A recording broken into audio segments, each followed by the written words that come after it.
वालेकुम, my name is doctor इकराम आरिफ। आज जो हम टॉपिक डिस्कस करने जा रहे हैं उसका नाम है पिंपल दाने बनने की वजूहात या एक्नी जो होती है उसकी वजूहात क्या होती हैं और उसकी ट्रीटमेंट या एहतियात क्या हो सकता है।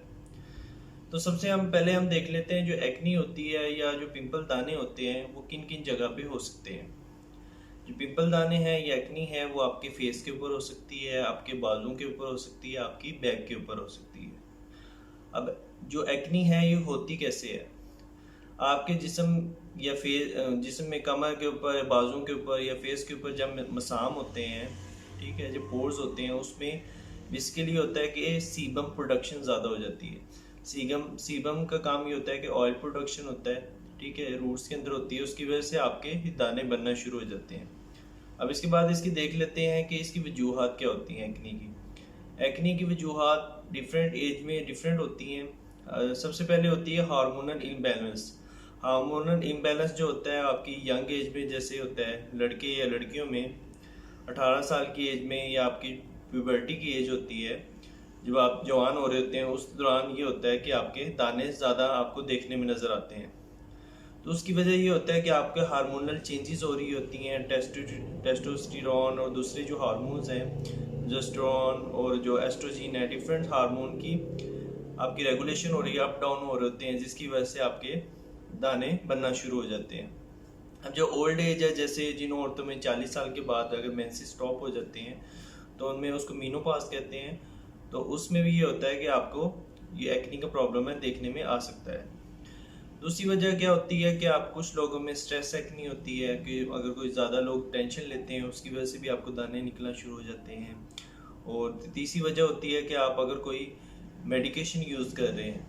अब इसमें मेडिकेशन डिफरेंस, आप कोई डिफरेंट डिजीज़ के लिए एंटीबायोटिक यूज़ कर रहे होते हैं और डिफरेंट जो हाई डोज एंटीबायोटिक या दूसरी मेडिसिन यूज़ कर रहे होते हैं, उसमें ये होता है कि आपके जिस्म के अंदर ऐसी चेंजेस आती हैं, उससे भी आपको एक्नी या दाने बनने की शिकायत आपको हो सकती है। और एक होती है कुछ लोग स्टीरॉयड मेडिसिन यूज़ करते हैं, स्टीरॉयड मेडिसिन की वजह से भी आपको ये है एक्नी की प्रॉब्लम आ सकती है। और डिफरेंट जो है कुछ डिजीज़ में है, जैसे आप किसी जगह पे ऐसी जगह पे काम करते हैं जहाँ पे कोई ऐसी इन्वायरमेंटल चेंजेस हैं या आपने कोई धुआं वगैरह उड़ता है, आलूदगी है ज़्यादा, तो उसकी वजह से भी आपको एक्नी हो सकती है। ये सारी वजूहात हैं जो एक्नी की वजह बन सकती हैं।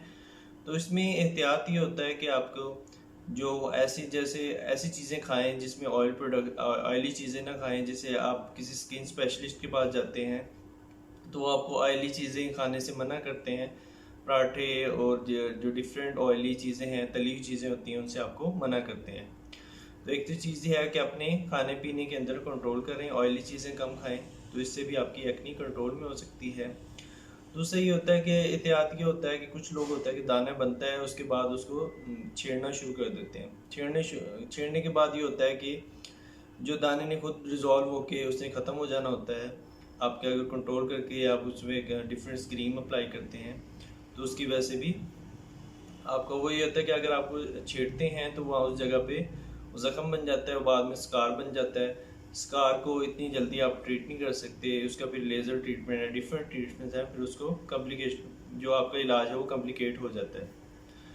अब इसमें ये होता है कि ज़्यादातर कुछ लोग होते हैं जो सस्ती मेडिसिन यूज़ कर रहे होते हैं, कुछ क्रीम जो लोकल जैसे ब्यूटी क्रीम्स यूज़ कर रही होती हैं फीमेल, उनकी वजह से भी उनको ज़्यादातर दाने बनना शुरू हो जाते हैं।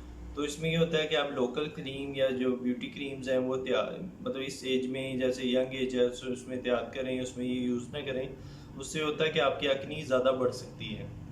दूसरा ये लोकल क्रीम या जो दूसरे टोटके हैं उनसे परहेज़ करें, वो आपकी एक्नी को बढ़ा सकते हैं। तो ये भी इसके एहतियात के अंदर है।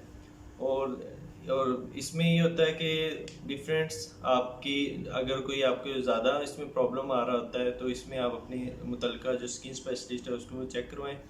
इस वीडियो बनाने का मकसद ये होता है कि आपके अंदर अवेयरनेस पैदा करना, ताकि आप इन वजूहात को जान सकें और थोड़ा बहुत अपनी नॉर्मल ज़िंदगी के अंदर परहेज़ कर सकें।